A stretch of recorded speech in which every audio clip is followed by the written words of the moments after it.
நன்றி ஆண்டவரே, உமக்கு நாங்கள் நன்றி செலுத்துகிறோம். இந்த காலை வேளையில் எங்களோடு பேசும்படியாக நாங்கள் ஜெபிக்கிறோம். ஆண்டவரே, எங்களுடைய இருதயத்தை உடைய வார்த்தையை பெற்றுக்கொள்கிறதற்கு தயார்படுத்திக் கொள்ளுங்க ஆண்டவரே.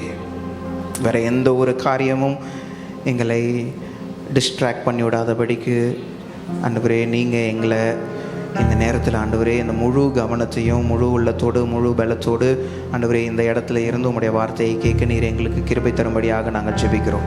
எங்களோடு பேசுங்க. இயேசுவின் நாமத்தில் கேட்கிறோம் நல்ல பிதாவே, ஆமேன் ஆமேன். ஹல்லேலூயா ஹல்லேலூயா. நம் வேதத்தை திருப்பிக் கொள்ளலாம். மத்தேயுவின் புஸ்தகம் 1வது அதிகாரம் 1வது வசனம். ஆபிரகாமின் குமாரனாகிய தாவீதின் குமாரனான இயேசு கிறிஸ்துவினுடைய வம்ச வரலாறு. இந்த வசனத்தை பார்க்கிறோம். இந்த வசனம் எங்க ஆரம்பிக்குது? மத்தேயு 1வது அதிகாரம் 1வது வசனத்தில் பார்க்கிறோம். ஆபிரகாமின் குமாரனாகிய தாவீதின் குமாரனாகிய இயேசு கிறிஸ்துவினுடைய வம்ச வரலாறு. இந்த இடத்துல பார்த்தோம்னா அடுத்த உள்ள 17 வசனங்கள்ல யாரோட பிள்ளை, இவர் யாரோட பிள்ளை, அவர் யாரோட பிள்ளைன்னு ஒரு லைனா என்ன பண்ணுது, பெரிய ஒரு ஜீனியாலஜி ரிப்போர்ட் அப்படின்னு சொல்லுவாங்க. அப்படின்னா என்னன்னா வம்ச வரலாறு. முதல்ல இருந்து ஆரம்பிச்சு 17 வசனங்கள் வரைக்கும் அந்த வம்ச வரலாறு இருக்குது. இப்போ பாருங்க, இதுக்கு முன்னாடி வரைக்கும் நம்ம என்ன பண்ணோம், பழைய ஏற்பாட்டில் இருக்கிற எல்லா புஸ்தகங்கள்லையும் ஒரு ஒரு கேரக்டராக எடுத்து நம்ம பார்த்துட்டே வந்தோம். இப்போ என்ன பண்ண போறோம்னா பழைய ஏற்பாட்டிலேருந்து புதிய ஏற்பாட்டுக்கு ஜம்ப் பண்ண போகிறோம், மூவ் பண்ண போகிறோம். பழைய ஏற்பாட்டிலேருந்து புதிய ஏற்பாட்டுக்கு மூவ் பண்ணுறோம். இப்போ மல்கியா கடைசி வசனம், கடைசி அதிகாரம், அது முடிகிற இடத்துல இருந்து மத்தேயு ஆரம்பிக்கிற இடம், முதல் வசனம் மத்தேயு ஆரம்பிக்கிற இடத்துக்குள்ள உள்ள டைம் 400 வருஷம். எவ்வளோ வருஷம்? 400 வருஷம். வேதத்தில் பழைய ஏற்பாட்டில் கடைசியாக எழுதியிருக்க புஸ்தகத்துக்கும் புதிய ஏற்பாட்டில் முதல்ல எழுதியிருக்கிற புஸ்தகத்துக்கும் நடுவில் உள்ள டைம் எவ்வளோ? 400 வருஷம். அந்த 400 வருஷத்தில் என்ன நடந்துச்சுன்னு பைபிளில் எங்கேயுமே எழுதப்படவில்லை. பைபிளில் எங்கேயுமே இந்த 400 வருஷத்தில் என்னென்ன காரியங்கள் நடந்துச்சுன்னு எழுதப்படவும் இல்லை. அந்த நேரத்தில் எந்த ஒரு தீர்க்கதரிசியோ யாரும் ஊழியம் செஞ்சதாக எந்த ஒரு ரெக்கார்டுமே இல்லை. வெயிட் பண்ண, நான் ஒரு பெரிய ஒரு அனௌன்ஸ்மெண்ட் என்ன பண்ண போகிறேன், கொடுக்க போகிறேன்.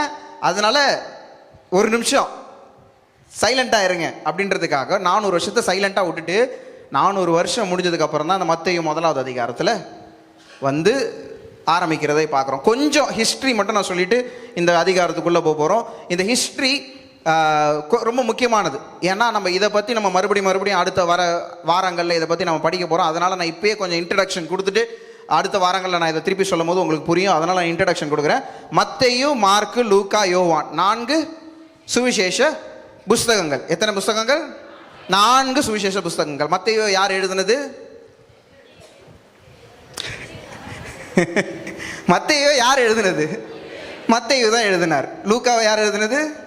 லூக்கா தான் எழுதினார். மார்க்கை யார் எழுதுனது? மார்க் தான் எழுதினார். யோவானை யார் எழுதுனது? யோவான் தான் எழுதினார். இது ஒன்றும் பெரிய கஷ்டமான கேள்வி இல்லை.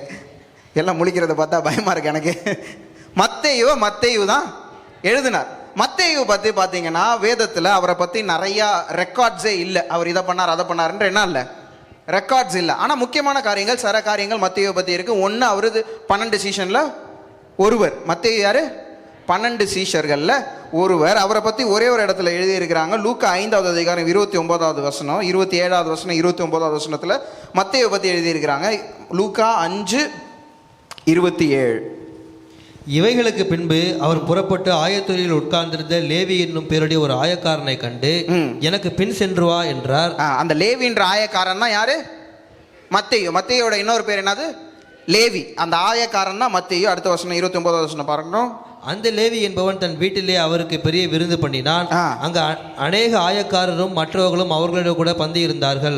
அந்த இடத்துல என்ன பண்றான்? மத்தேயு இயேசுவுக்கு ஒரு பெரிய விருந்து பண்றார். இந்த ஒரு ரெக்கார்டு தான் அவரை பத்தி என்ன இருக்கு, ப்ராப்பரா இருக்கு. அது மட்டும் இல்ல, மத்தேயுலே 10வது அதிகாரத்துல அவர் எப்படி ரட்சிக்கப்பட்டார், எப்படி அவர் ஆண்டவர் அழைத்தார்ன்றது மத்தேயு 10வது அதிகாரம் 3வது வசனத்துல இருக்கு. வாசிக்கலாம். பிலிப்பு, பர்தலமேயு, தோமா, ஆயக்காரனாகிய மத்தேயு, அல்பேயுவின் குமாரன் யாக்கோபு, ததேயு என்னும் மரணமுள்ள லெபேயு, கானானியனாகிய சீமோன், அவரை காட்டிக் கொடுத்த யூதாஸ் காரியோத்து என்பவைகளே. இதுல பாருங்க, மத்தேயு பத்தி எழுதியிருக்கு. இவன் யாரு? ஒரு ஆயக்காரன். ஆயக்காரன். எல்லாரும் சொல்லுங்க. ஆயக்காரன். ஆயக்காரன்னா அப்படின்னா என்னது? ஒரு வரி வசூலிக்கிறவன். ஆமேன் சொல்லுங்க. ஆமேன். எல்லாம் கவனிக்கிறீங்களா பார்க்கறதுக்காக கேட்குறேன். யாருவன்? வரி வசூலிக்கிறவன். இப்ப பாருங்க, மத்தேயு ஒரு யூதன், அவன் வரி வசூலிக்கிறான். இதை நல்லா கவனிக்கணும். மத்தேயு ரோமன் கிடையாது. மத்தேயு யாரு கிடையாது? ரோமன் கிடையாது. அவன் யாரு? யூதன். யாருக்கு வரி செலுத்துறாங்க?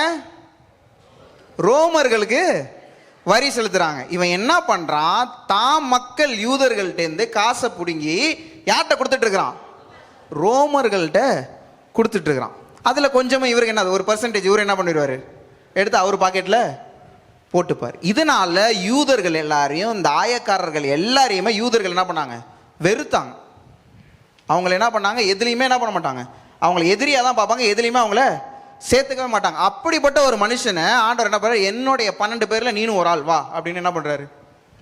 இயேசு கூப்பிடுறாரு. இவனை யாரையும் வேற யாருமே சேர்த்துக்கொள்ள. யாரு சேர்த்துக்கொண்டா? இயேசு அவனை சேர்த்து கொண்டார். இப்போ அவங்களுடைய மக்களுக்கு எதிராக வேலை செய்கிற ஒரு மனுஷன், ஆனால் ஆண்டவர் என்ன பண்ணுறாரு? வா, உன்னையும் நான் என்ன பண்ணிவிடுவேன், மாற்றிடுவேன், கூப்பிட்டு வந்துட்டார். அதுக்கப்புறம் பார்த்தா மத்தேயு வந்து சுவிசேஷத்தை எழுதுகிறார். இப்போ ஒரு முக்கியமான ஒரு காரியத்தை சொல்லிட்டு, நான் இதுவும் இன்ட்ரடக்ஷன்லேயே தான் இருக்குது. நான் இன்னும் முக்கியமான ஒரு காரியத்தை சொல்லிட்டு நம்ம அடுத்த 1வது வசனம் 2வது வசனத்துக்கு போகிறோம். முதல்ல சொன்ன மாதிரி 4 சுவிசேஷ புஸ்தகங்கள் இருக்கு, மத்தேயு, மார்க்கு, லூக்கா, யோவான். இப்போ பார்த்தீங்கன்னா 4 பேருமே அந்த சுவிசேஷத்தை எழுதும் போது அவங்களுடைய கண்களில் இயேசு ஒரு விதமாக தெரிவார். மத்தேயு கண்ணுக்கு இயேசு ஒரு விதமாக இருப்பார், மார்க்கோடைய கண்ணுக்கு ஒரு விதமாக இருப்பார், லூக்காக்கு வேறமா, யோவானுக்கு வேற விதமாக இருப்பார். இவங்க 4 பேருமே எழுதும் போது இயேசு இவர் அப்படின்ற ஒரு தீமை வச்சு தான் ஃபுல்லாகவே எழுதுவாங்க. இதெல்லாம் நான் பைபிள் காலேஜில் படித்ததுனால உங்களுக்கு சொல்கிறேன். எல்லாருமே ஒரு தீமோட தான் இயேசுவை பற்றி எழுதுவாங்க. மத்தேயு ஒரு தீமோட எழுதுவார். அது என்னவா எழுதுவார்னா, யூதர்களின் ராஜா அப்படின்ற ஒரு தீமோட மத்தேயு இயேசுவை காட்டிக்கிட்டே இருப்பார். மறுபடியும் இயேசுவை இவர் யூதர்களின் ராஜா, இவர் தான் மேசியா, இவர் தான் மேசியான்னு கிட்டத்தட்ட 100 இடத்துல பழைய ஏற்பாட்டில் உள்ள வசனத்தை எடுத்து காட்டுவார். பழைய ஏற்பாட்டில் இப்படி சொல்லியிருந்தாங்கல்ல, தீர்க்கதரிசிகள் இப்படி சொன்னாங்கல்ல, அவர் தான் இங்கே என்ன இயேசுவா வந்திருக்கிறார், அங்கே கொடுத்த வாக்குத்தத்தம் இங்கே நிறைவேறுது, அங்கே கொடுத்த வாக்குத்தத்தம் இங்கே நிறைவேறுதுன்னு கிட்டத்தட்ட 100 வசனங்களுக்கு மேலே எங்கேருந்து எழுதுறாரு? பழைய ஏற்பாட்டிலேருந்து எடுத்து மத்தேயு இந்த இடத்த காட்டுவார். ஏன்னா யூதர்கள் இயேசுவை மெசியாவா ஏற்றுக்கொள்ளலை. அதை முறியடிக்கிறதுக்காக மத்தேயு என்ன பண்ணார்? மறுபடியும் இவர் யாரு? இவர் தான் யூதர்களின் ராஜா, இவர் தான் யூதர்களின் ராஜான்னு மறுபடியும் மத்தேயு என்ன பண்ணுவார்? காட்டுவார். காட்டுறது மட்டும் இல்லை, அது கூட ஒரு தோற்றத்தையும் இந்த இடத்துல காட்டுவார். அந்த மிருகத்தோட தோற்றம் சிங்கம். எல்லாரும் சொல்லுங்க, சிங்கம். ஒரு சிங்கத்தோட தோற்றத்தோடையே காட்டிகிட்டே வருவார். யூதராஜ சிங்கம் அந்த தோற்றத்தோட காட்டிகிட்டே வருவார். லூக்கா எழுதும் போது ஒரு எருது, ஒரு ஆக்ஸ், அந்த தோற்றத்தோடய லூக்கா என்ன பண்ணுவார்? காட்டிகிட்டே வருவார். அவர் என்ன பண்ணுவார்? லூக்கா வந்து மனிதர்களுக்காக வேலை செய்ய வந்த சர்வெண்ட்டுக்கு ஊழியக்காரனாக வந்த இயேசுன்றதை லூக்கா என்ன பண்ணுவார்? காட்டிகிட்டே வருவார். அதுக்கு என்ன பண்ணுவாங்க? ஒரு தோற்றம், மிருக தோற்றம். என்னது? ஒரு எருது. லூக்கா மார்க் என்ன பண்ணுவார்? என்ன குழப்பாதீங்க, மத்தேயு தான் சிங்கம், மார்க் வந்து அவரை எருதாக காட்டிக்கிட்டே வருவார். 3வது லூக்கா என்ன பண்ணுவார்? அவர் மனித குமாரனாக காட்டிக்கிட்டே வருவார். என்னவா காட்டுவார்? மனித குமாரனாக, ஒரு மனுஷனாக காட்டிகிட்டே வருவார். அதுக்கு மிருகம் கிடையாது, அது மனுஷனாகவே காட்டுவாங்க. கடைசியாக 4வது யோவான் எழுதும் போது எழுதுவார், அவர் தேவகுமாரன் என்று எழுதுவார். அவர் என்னவா எழுதுவார்? தேவகுமாரன். அதுக்கு உள்ள மிருக சிம்பிள் பார்த்தீங்கன்னா ஒரு ஈகிளுக்கு கழுகு, ஒரு கழுகை காட்டி கொண்டு வருவார். 4 மிருகம் சொன்னா என்னென்ன மிருகம் சொன்னேன்? சிங்கம், எருது, மனிதனை மிருகமாக்கியாச்சு, கழுகு. 4 பேரும் இதை எழுதிட்டே வருவாங்க. இப்போ பாருங்க, ஏன் இந்த 4 மிருகத்தை சொன்னேன்னா, இது கூட ஒரு வாக்கு தத்தம் நிறைவேறுகிற ஒரு விஷயம். எசேக்கியேல் 1வது அதிகாரம் 10வது வசனத்தை வாசிங்க. எசேக்கியேல் 1:10.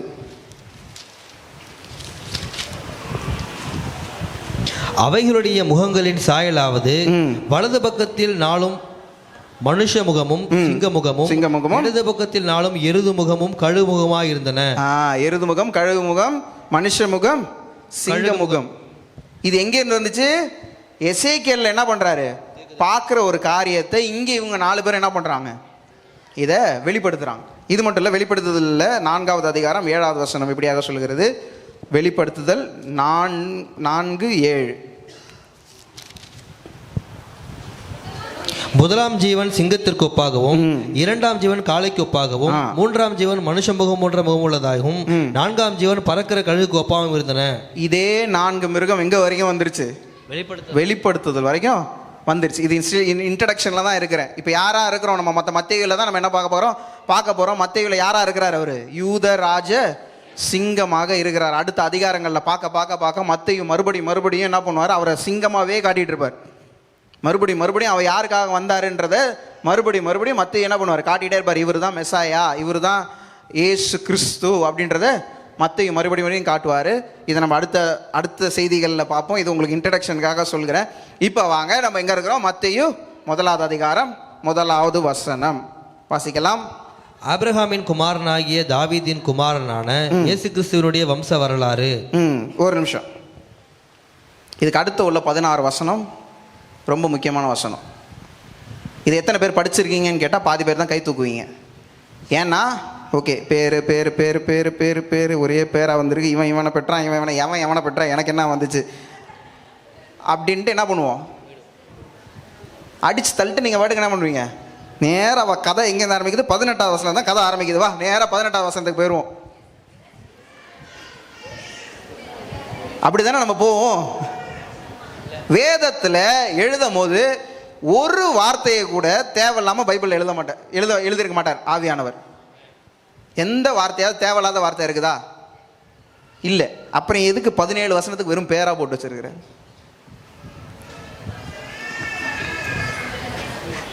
நம்ம படிக்கவே மாட்டோம். நானே நேற்று உட்காந்து கஷ்டப்பட்டு சரி மத்தேயுலேருந்து ஆரம்பிக்கலான்னு முதல் அதிகாரம் படிச்சுட்டு இந்த முதல்ல 17 வசனத்தை படிச்சுட்டு இதுலேருந்து என்னத்த நான் செய்தியை கொடுக்குறேன்? வெறும் பேராக வந்தால் நான் என்ன செய்தியை கொடுக்குறது இதுலேருந்து அப்படின்னு எனக்கே ஒரே குழப்பம். சரி அடுத்ததுக்கு போயிடலான்னா ஆவியானவர் விட மாட்டார். இல்லை, முதல் அதிகாரத்துக்கு வா. நான் சரி 18வது வசனத்தை ஆரம்பிக்கல. இல்லை, முதல் வசனத்தை ஆரம்பி. எனக்கு ஐயோ ஏன் இந்த 18 வசனத்தை நம்ம 17 வசனத்தை என்ன பண்ண போகிறோம்னா எல்லாரும் சேர்ந்து படிக்க போகிறோம். எல்லா பேரையும் 1வது அதிகாரம் 1வது வசனத்திலிருந்து எல்லாரும் சேர்ந்து படிக்க போகிறோம். கொஞ்சம் ஸ்லோவாக படிங்க, எல்லாரும் சேர்ந்து படிக்கிறோம். ஆரம்பிக்கலாமா? ஆபிரகாமின் குமாரனாகிய தாவீதின் குமாரனான இயேசு கிறிஸ்துவினுடைய வம்ச வரலாறு. ஆபிரகாம் ஈசாக்கை பெற்றான், ஈசாக்கு யாக்கோபை பெற்றான், யாக்கோபு யூதாவையும் அவன் சகோதரரையும் பெற்றான். யூதா பாரேசையும் சாராவையும் தாமாரிடத்தில் பெற்றான். பாரேஸ் எஸ்ரோமை பெற்றான், எஸ்ரோம் ஆராமை பெற்றான், ஆராம் அமினதாபை பெற்றான், அமினதாப் நகசோனை பெற்றான், நகசோன் சல்மோனை பெற்றான், சல்மோன் போவாசை ராகாபினிடத்தில் பெற்றான், போவாஸ் ஓபேதை ரூத்தினிடத்தில் பெற்றான், ஓபேத் ஈசாயை பெற்றான், ஈசாய் தாவீது ராஜாவை பெற்றான், தாவீது ராஜா உரியாவின் மனைவியாய் இருந்தவளிடத்தில் சாலமோனை பெற்றான், சாலமோன் ரெகோபியாமை பெற்றான், ரெகோபயாம் அபியாவை பெற்றான், அபியா ஆசாவை பெற்றான், ஆசா யோசபாத்தை பெற்றான், யோசபாத் யோராமை பெற்றான், யோராம் உசியாவை பெற்றான், உசியா யோதாமை பெற்றான், யோதாம் ஆகாஸை பெற்றான், ஆகாஸ் எசேக்கியாவை பெற்றான், எசேக்கியா மனாசேயை பெற்றான், மனாசே ஆமோனை பெற்றான், ஆமோன் யோசியாவை பெற்றான். பாபிலோனுக்கு சிறைப்பட்டு போகும் காலத்தில் யோசியா எகோனியாவையும் அவனுடைய சகோதரரையும் பெற்றான். பாபிலோனுக்கு சிறைப்பட்டு போன பின்பு எகோனியா சலாத்தியலை பெற்றான், சலாத்தியேல் சுரபாபேலை பெற்றான், சுரபாபேல் அபியூதை பெற்றான், அபியூத் எலியாக்கீமை பெற்றான், எலியாக்கீம் ஆசோரை பெற்றான், ஆசோர் சாதோக்கை பெற்றான், சாதோக்கு ஆகீமை பெற்றான், ஆகீம் எலியூதை பெற்றான், எலியூத் எலையாசரை பெற்றான், எலையாசர் மாத்தானை பெற்றான், மாத்தான் யாக்கோபை பெற்றான், யாக்கோபு மரியாளுடைய புருஷனாகிய யோசேப்பை பெற்றான், அவளிடத்தில் கிறிஸ்து எனப்படுகிற இயேசு பிறந்தார். அவரிடத்திலிருந்து கிறிஸ்து எனப்படுகிற இயேசு பிறந்தார். ஆமென், ஹல்லேலூயா. இப்போ எதுக்கு இவ்வளோ வசனத்தை வாசிச்சோம்? அதுதான் எங்களுக்கும் தெரியல. வம்ச வரலாறு, கரெக்ட். வம்ச வரலாறு இது ஏன் முக்கியம்? வம்ச வரலாறு ஏன் முக்கியம்? நீங்கள் யூத கலாச்சாரத்தின் படி பார்த்தீங்கன்னா அவங்களோட பிள்ளைகளுக்கு என்ன பண்ணுவாங்க, அவங்களுடைய வம்ச வரலாறை பற்றி எல்லாரையுமே மனப்பாடம் பண்ண வைப்பாங்க. உங்களுடைய தாத்தா இவர், உங்கள் தாத்தாவோட தாத்தா இவர், அந்த தாத்தாவோட இன்னொரு தாத்தா இவர் அவர் அப்படின்ட்டு என்ன பண்ணுவாங்க, வம்ச வரலாறு அவங்களுக்கு ரொம்ப ரொம்ப முக்கியம். அவங்க எந்த குடும்பத்துலேருந்து வந்தாங்க, யார் பின்னணியில் வந்தாங்கன்றது அவங்களுக்கு ரொம்ப ரொம்ப முக்கியம். அதனால தான் இது என்ன பண்ணுறாங்க, ரெக்கார்டாகவே என்ன பண்ணுறாங்க, அவங்க எழுதி வராங்க. எழுதுறது மட்டும் இல்லை, அவங்களோட பிள்ளைகளுக்கு அடுத்தடுத்து என்ன பண்ணுவாங்க, அடுத்தடுத்த ஜென்ரேஷனுக்கு நீ இந்தந்த பிள்ளை இவங்க சந்ததியில் வந்த அப்படின்றத சொல்லி கொடுத்துட்டே இருப்பாங்க. எல்லாரையும் சொல்லி கொடுக்குறாங்களோ இல்லையோ, யாரை சொல்லிடுவாங்க, தாவீதை சொல்லிடுவாங்க, ஆபிரகாமை சொல்லிடுவாங்க. ஆபிரகாம் வந்ததில் வந்த அடுத்து உனக்கு யார் வந்தா, தாவீது வந்தார். தாவீது வந்ததுக்கப்புறம் இயேசு அது வரைக்கும் சொல்லலை. ஆபிரகாமையும் தாவீதையும் கண்டிப்பாக என்ன பண்ணிடுவாங்க, சொல்லிடுவாங்க. ஏன்னா அவங்களுக்கு இந்த வம்ச வரலாறு ரொம்ப ரொம்ப முக்கியம். இப்போ 17வது வசனத்தில் பாருங்க, இவ்விதமாய் உண்டான தலைமுறைகள் எல்லாம் ஆபிரகாம் முதல் தாவீது வரைக்கும் 14 தலைமுறைகளும். இல்ல 16 சாரி 16 யாக்கோபு மரியாளுடைய புருஷனாகிய யோசேப்பை பெற்றான். அவளிடத்தில் கிறிஸ்து என்னப்படுகிற இயேசு பிறந்தார். ஓகே, யாருக்கிட்ட வந்து முடியுது, யோசேப்புக்கும் வந்து முடியுது. யோசேப்புக்கும் இயேசு பிறப்புக்கும் ஏதாவது சம்பந்தம் இருந்துச்சா? யோசேப்பு இயேசுவனுடைய அப்பாவா? இல்லை. ஆனால் இந்த இது எங்கே வந்து முடியுது, யோசேப்புக்கு வந்து முடியுது. நம்மளுக்கு ஆச்சரியமா இல்லை? இயேசு என்ன சொன்னார், நான் யார் மூலியமாக தான் வருவேன், தாவீதின் சந்ததியின் மூலியமாக வருவேன்னு சொன்னார். ஆனால் இங்கே வந்து முடியும் போது யோசேப்கிட்ட வந்து முடியுது. யோசேப்பும் மரியாள் கற்பமானதுக்கும் சம்பந்தமே இல்லை. ஆனால் ஏன் யோசேப்கிட்ட வந்து முடியுது இப்படின்னு பார்த்தா, லூக்கால ஒரு இடத்துல இதே மாதிரி நான் படித்தோம்னா நம்மளுக்கு டைம் ஆகும், அதனால நான் சொல்கிறேன். லூக்கால இதே மாதிரி ஒரு ஜீனியாலஜி இருக்குது. அந்த ஜீனியாலஜியில் வாசிச்சிங்கன்னா அதே மாதிரி தாவீதுலேருந்து வரும், வந்து மரியாளில் வந்து முடியும். எல்லாரும் ஆமேன்னு சொல்லியிருந்துருக்கலாம். எங்கே வந்து முடியும், மரியாளில். இப்படி வந்தாலும் எங்கே தான் வருது, இயேசுக்கு நேராக தான் வருது. மரியாள் வழியால் வந்தா, தாவீதின் வழியால் வந்து மரியாள்கிட்ட வந்தாலும் எங்கே தான் வருது, இயேசு கிட்ட தான் வருது. அவர் சொன்ன வாக்கு தத்தத்தை நிறைவேற்றுறதுக்கு அவர் பாருங்களேன் எந்த சான்ஸுமே எடுக்கல. நீ இந்த பக்கத்தில் மட்டும்தான் நீ வந்து தாவீதின் குமாரன் வருவன்னு நினச்சிங்களா, நான் இந்த பக்கத்துலையும் என்ன தான் வருவேன், தாவீதின் குமாரனா வருவன்றது தான் அவர் என்ன பண்ணுறாரு. 2 வகையிலையுமே அவர் என்ன தான் பண்ணுறாரு, ஒரே ஜீனியாலஜியில் தான் இயேசு வந்து முடிகிறார். இப்போ ஒரு முக்கியமான காரியம், 2வது வசனம். ஆபிரகாம் ஈசாக்கை பெற்றான். போதும், ஆபிரகாம் ஈசாக்கை பெற்றான். இந்த பகுதி, இந்த 17 வசனம் 16 வசனத்துக்கு ஒரு முக்கியமான ஒரு தீம் உண்டு. அது என்னன்னா,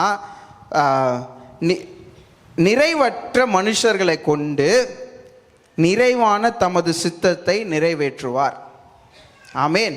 நிறைவற்ற மனுஷர்களை கொண்டு நிறைவான தமது சித்தத்தை நிறைவேற்றுவார். ஆமேன் சொல்லிடலாமே. ஆமேன் ஆமேன். எவ்வளோ நிறைவற்ற மனுஷர்களாக இருந்தாங்கன்னா, நான் அடுத்தடுத்து ஒன்று ஒன்றா சொல்லும் போது உங்களுக்கு தெரியும்.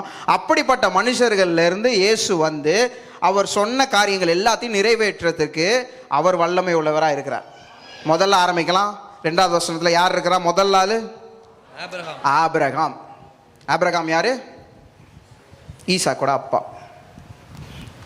ஆபிரகாம் யாருன்னு சொல்லுவோம் நம்ம, விசுவாசத்தின் தகப்பன். பயங்கரமான பொய் சொல்றவர். நான் உண்மையாக தானே சொல்கிறேன், நான் பொய்யா சொல்கிறேன்.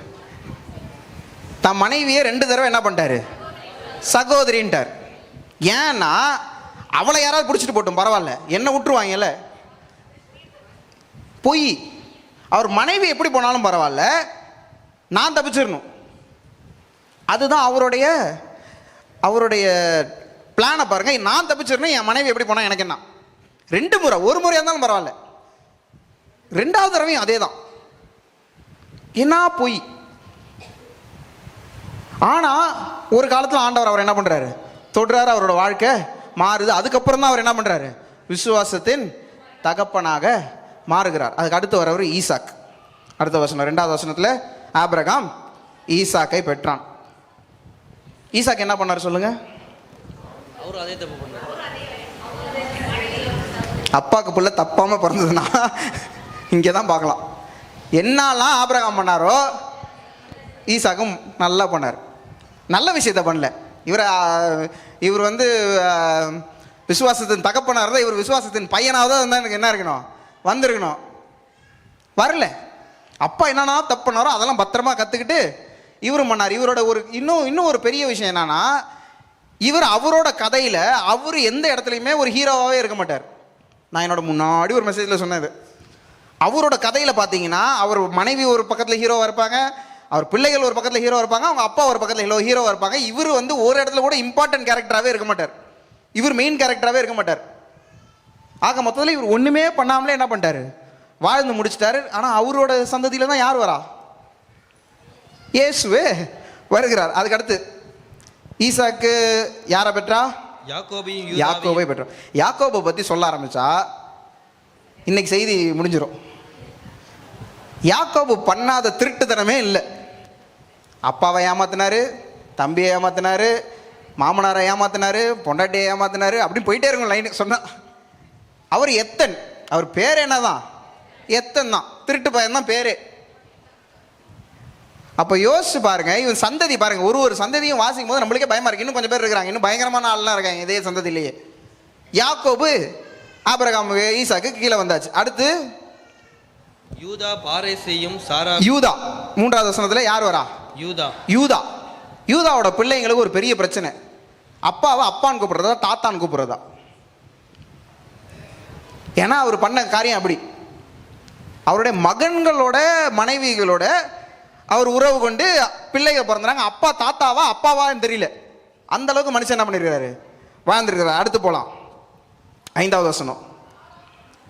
சல்மோன் போவாசை ராகாபினிடத்தில் பெற்றான். ராகாப் முதல் பெண்மணி வராங்க, ராகாப். இதை வாசாதான் எனக்கு ரொம்ப குழப்பமா இருக்கு. இது வரைக்கும் வந்ததுக்கெல்லாம் யாரு, யூதர்கள். ராகாப் யாரு, அவ எரிகோக்குள்ள எரிகோ மதில்ல வாழ்ந்த, அவ யூதனே கிடையாது. அவ இந்த தேர்ந்தெடுக்கப்பட்ட சந்ததியில் உள்ள மனுஷையே கிடையாது. அவ எங்க இருக்கிறா, எரிகோக்குள்ள இருக்கிறா. அவ யூதர்களுக்கு ஹெல்ப் பண்ணதுனால அவளும் எங்க வந்துட்டா, இயேசுனுடைய வம்ச வரலாறுக்குள்ள இவ வந்துட்டா. ஒண்ணுமே பெருசா ஒன்றும் பண்ணல. என்ன இருந்தா, வந்த வேவு பார்க்க வந்தவங்களுக்கு ஹெல்ப் பண்ணதுனால எங்க வந்துட்டா, இயேசுனுடைய வம்ச வரலாறு கூட வந்துட்டா. அடுத்து பாருங்க, அதே வசனத்துல போவாஸ் ஓபேதை ரூத்தினிடத்திலிருந்து பெற்றான். ரூத் யாரு, மோவாபியர். ரூத்தும் யூதர் கிடையாது. ஏன்னா அவங்க விசுவாசம் அவங்களை என்ன பண்ணிடுச்சு, உள்ள கொண்டு வந்துருச்சு. இயேசுனுடைய வம்ச வரலாறுக்குள்ள யார் வந்துட்டா, ஒரு மோவாபிய பெண் வந்துட்டா. ஒரு எரிகோல வாழ்ந்த ஒரு பெண் என்ன பண்ணிட்டா, உள்ள வந்துட்டா. இப்ப அடுத்து போலாம், 6வது வசனம். ஈசாய் தாவீது ராஜாவை பெற்றான். போதும். தாவீது ராஜா மறுபடியும் ஆரம்பிச்சானா, தாவீது ராஜாவை பத்தி பண்ண கூத்தலாம். இருக்கிற 10 கட்டளையில 4 கட்டளையே ஈஸியா உடைச்சிட்டாரு. 10 கட்டளையில 4 கட்டளையே உடைச்சிட்டாரு. ஆனா வேதம் அவர் என்னன்னு சொல்லுது, என் இருதயத்துக்கு ஏற்ற. எப்படி இதெல்லாம் பார்க்கும்போது நம்மளுக்கே ஆச்சரியமா இல்லை? இந்த மாதிரி மனுஷங்கள்ட்ட இயேசு வரணும். பேசாம எங்கேயாவது நல்ல ஒரு ஒரு ஒரு சபையிலேயே வளர்ந்து அப்படி வந்த ஒரு குடும்பத்துலேருந்து, பாஸ்டர்ஸ் குடும்பத்துலேருந்து வந்திருந்தா, ஐயோ பாஸ்டர்ஸ் குடும்பம்லாம் வேணாம், இப்போலாம் பார்த்தா பயமா இருக்கு. ஒரு நல்ல குடும்பத்திலேயே வந்திருந்தா இயேசு என்ன இருந்திருக்கலாம், என்ன எங்க குடும்பம் எப்படி அப்படின்னு என்ன பண்ணியிருக்கலாம், இயேசு சொல்லியிருந்திருக்கலாம். இப்போ இயேசு பார்த்தா, இந்த குடும்பத்தை பார்த்தா, இவங்கெல்லாம் பார்த்தா, ஐயோ இந்த குடும்பம் நான் வெளியில சொல்லவே மாட்டேன் அப்படின்னு இயேசு என்ன பண்ணியிருக்கலாம், யோசிச்சிருக்கலாம். இதுக்கு அடுத்து இன்னொரு ஆள் வராரு பாருங்க, பயங்கரமான ஆள். தாவீது சாலமோனை பெற்றான். சாலமோன் தாவீது ராஜா உரியாவின் மனைவியா இருந்தவரிடத்தில் சாலமோனை பெற்றான். 700 மனைவி, 300 வைப்பாட்டிகள். இவன் பண்ணாத கூத்தே இல்லை. ஒரு இஸ்ரவேல் ஒரு முழு தேசத்தையுமே விக்கிரக ஆராதனைக்குள்ள கொண்டு போயிட்டான் இவன். ஒரு ஆள், யாருடைய மகன், தாவீதுனுடைய மகன். தேவாலயத்தை கட்டின ஒரு மனுஷன் முழு தேசத்தையே தேவனை விட்டு வெளில கொண்டு போயிட்டான். அவனுடைய மனைவிகள் சொல்றதை கேட்டு என்ன பண்ணிட்டான், முழு தேசத்தையே கொண்டு போயிட்டான். அடுத்ததுக்குள்ளவங்களும் கொஞ்சம் வேகமாக போகிறேன், ஏன்னா டைம் ஆகிட்டு இருக்கிறதுனால. சாலமோன் ரெகோபோமை பெற்றான். ரெகோபோம் என்ன பண்ணான்னா, தேசத்தையே 2 உடைச்சிட்டான். இஸ்ரவேல் என்ற தேசத்தையே யூதாவும் இஸ்ரவேலாக 2 உடைச்சான். அடுத்து பார்த்தா ஜோராம்னு ஒருத்தன் வரான். ஜோராம் வந்து என்ன பண்ணுறான்னா, அவனோட சகோதரர்கள் எல்லாரையும் கொலை பண்ணுறான். ஏன்னா அவனை தவிர வேற யாரும் ராஜாவை வரக்கூடாதுன்னு அவனோட சகோதரர்கள் எல்லாரையும் கொலை பண்ணுறான். அதுக்கடுத்து 10ஆம் வசனத்தில் ஒரு ஹீரோ வராரு, அவர் பேர் மனாசே. வேதத்திலே போட்டிருக்கு, இவனுக்கு முன்னா உள்ளவங்களெல்லாம் தூக்கி சாப்பிட்டவனா இவன். ஏன்னா அவ்வளோ அநியாயம் பண்ணியிருக்கான். அவன் பிள்ளைகளை நரபலியாக கொடுத்துருக்கான். இருக்கிற வெளியில் உள்ள அவ்வளோ சிலைகளையும் கொண்டாந்து இஸ்ரவேலுக்குள்ளே வச்சுட்டான். இஸ்ரவேலே நாசமாக்குனதில் ஒரு தேசத்தை நாசமாக்குறது 2 பேர் இருக்காங்க. ஒரு ஆள் நம்ம ஊரில் இருக்கிறாரு, இன்னொரு ஆள் இங்கே தான் இருக்கிறாரு. எங்கே இருக்கிறாரு? மனசு. கொஞ்சம் பேருக்கு தான் புரிஞ்சு இந்த ஜோக்கு. ஒரு தேசத்தை நாசமாக்குறதுல மனசை வந்து நம்பர் 1, அவருக்கு தான் ஃபர்ஸ்ட் ப்ரைஸ் கொடுக்கணும். ஒரு தேசத்தையே குட்டி சோறாக்கிட்டான். அப்படிப்பட்ட ஒரு இடத்துலேருந்து கடைசியாக 17வது வசனம். இதுக்கப்புறம் நிறைய பேர் இருக்காங்க, அவங்களெல்லாம் படித்தேன்னா நான் இன்னொரு 9:45 வரைக்கும் அவங்க பேரே படிச்சுட்டு இருக்கணும். 16வது வசனத்தில் யாக்கோபு மரியாளுடைய புருஷனாகிய யோசேப்பை பெற்றான். அதுக்கப்புறம் பாருங்க 17வது வசனம், இவ்விதமாய் உண்டான தலைமுறைகள் எல்லாம் ஆபிரகாம் முதல் தாவீது வரைக்கும் 14 தலைமுறைகளும், தாவீது முதல் பாபிலோனுக்கு சிறைப்பட்டு போன காலம் வரைக்கும் 14 தலைமுறைகளும், பாபிலோனுக்கு சிறைப்பட்டு போன காலம் முதல் கிறிஸ்து வரைக்கும் 14 தலைமுறைகளுமாம். 14 தலைமுறைகள் இந்த இதுலேயே போயிருச்சு. இதை வாசிக்கும் போது நாங்கள் இதை படிக்கிறேன். நான் இதுலேருந்து என்னத்த செய்தி சொல்கிறது, இவங்க எல்லாம் இப்படி இல்லை இருக்காங்க, இவங்கள வச்சு என்னத்த செய்தி சொல்கிறது அப்படின்னா, நான் படிக்கும் போது ஆண்டவர் எனக்கு காட்டுறாரு, நீங்கள் எங்கேருந்து வந்திருந்தாலும் சரி, நீங்கள் எப்படிப்பட்ட குடும்பத்துலேருந்து வந்திருந்தாலும் சரி, உங்கள் வாழ்க்கையில் என்னைக்கு இயேசு பிறக்கிறாரோ உங்களுடைய கடந்த காலம் மாறிவிடும். உங்களுடைய ஃப்யூச்சர் ஆண்டவர் என்ன பண்ணிடுவார்? மாற்றிடுவார். நீங்கள் ஒரு வழியாக போயிட்டுருப்பீங்க, என்னைக்கு இயேசு உங்கள் வாழ்க்கையில் பிறக்கிறாரோ அதோட உங்கள் வாழ்க்கையே என்ன ஆகிடும்? தலைகீழ மாறிவிடும். ஆமேன்னு சொல்லிடலாம். ஆமேன். நீங்கள் அது வரைக்கும் உங்கள் குடும்பமே, இந்த குடும்பம் என்னது, ஐயையோ இந்த குடும்பத்தை பற்றி வெளியில் சொல்ல முடியாது அப்படின்னு நினைக்கிற அளவுக்கு உங்கள் வாழ்க்கை போயிட்டு இருந்தா, என்னைக்கு இயேசு உங்கள் வாழ்க்கையில் பிறக்கிறாரோ அன்னைக்கு உங்களுக்கு முழுவதும் என்ன பண்ணிடுவார்? மாற்றி விடுவார். உங்களுடைய ஃப்யூச்சர் அவர் கையில் இருக்குது. உங்களுடைய பாஸ்ட்டுக்கு கடந்த காலம், உங்களுடைய கடந்த காலம் எப்படியாக இருந்தாலும் சரி, உங்களுடைய எதிர்காலம் அவருடைய கரத்தில் இருக்குது. கொஞ்சம் பேர் தான் ஆமேன்னு சொன்னீங்க. ஆமேன். நீங்கள் எப்படி வேணாலும் வாழ்ந்துருக்கலாம். இயேசு உங்கள் வாழ்க்கையில் பிறக்கிறதுக்கு முன்னாடி நீங்கள் எப்படி வேணாலும் வாழ்ந்துருக்கலாம். எவ்வளோ பெரிய பாவியாக வேணாலும் இருந்திருக்கலாம். இந்த நிமிஷம் இயேசு உங்கள் வாழ்க்கையில் பிறக்கிறாருன்னா அந்த நிமிஷத்தோட உங்கள் வாழ்க்கை மாறிவிடும். ஆமேன். ஆமேன். உங்கள் அப்பா பெரிய ஆளாக இல்லாமல் இருக்கலாம். உங்கள் கல்யாணத்துக்கு 1600 கோடி செலவச்சு உங்கள் ப்ரீ வெட்டிங்க்கு உங்களுக்கு அவர் செலவு பண்ணாமல் இருக்கலாம். உங்கள் அப்பா பேர் அம்பானியாக இல்லாமலும் இருக்கலாம். ஆனால் உங்கள் எதிர்காலம் யார் கையில் இருக்குது? கர்த்தருடைய கையில் இருக்குது. உங்கள் பூர்வீகமோ உங்களுடைய குடும்பமோ இயேசு வந்ததுக்கப்புறம் மேட்ரே இல்லை.